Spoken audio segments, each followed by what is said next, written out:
புது கார் வாங்குறதாங்க என்கிட்ட ஐடியாவாக இருக்குது. கார்னா புதுசு தான் அப்படின்னு நினைக்கிறவங்க வந்து பார்த்தீங்கன்னா நிறைய கொட்டேஷன் வாங்குவாங்க, டெஸ்ட் டிரைவ் வாங்குவாங்க, பிராண்டுக்கு வந்து பார்த்தீங்கன்னா காம்படிஷன் வச்சு எல்லா விதத்துலையும் வந்து A to Z முடிச்சுட்டு அப்படியே வெளியில் வந்துடுவாங்க. பட் பார்த்தீங்கன்னா அந்த கார் வாங்குற ப்ராசஸ்ஸு ஸ்டாப் ஆயிரும். அட்வான்ஸ் வரைக்கும் போய் கூட அடுத்தது வந்து நடக்காது.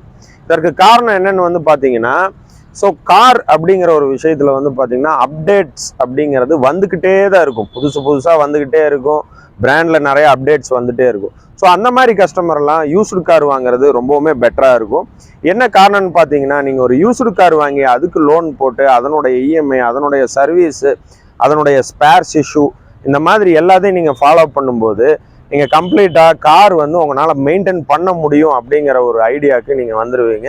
ஸோ அதனால் வந்து நீங்கள் புது கார் வாங்கும்போது ஃப்யூச்சரில் இந்த யூஸ்டு கார் யூஸ் பண்ணிவிட்டு அதை விற்றுட்டு மறுபடியும் புது காராக வாங்கும்போது உங்களுக்கு நல்ல ஒரு எக்ஸ்பீரியன்ஸ் கிடைக்கும்.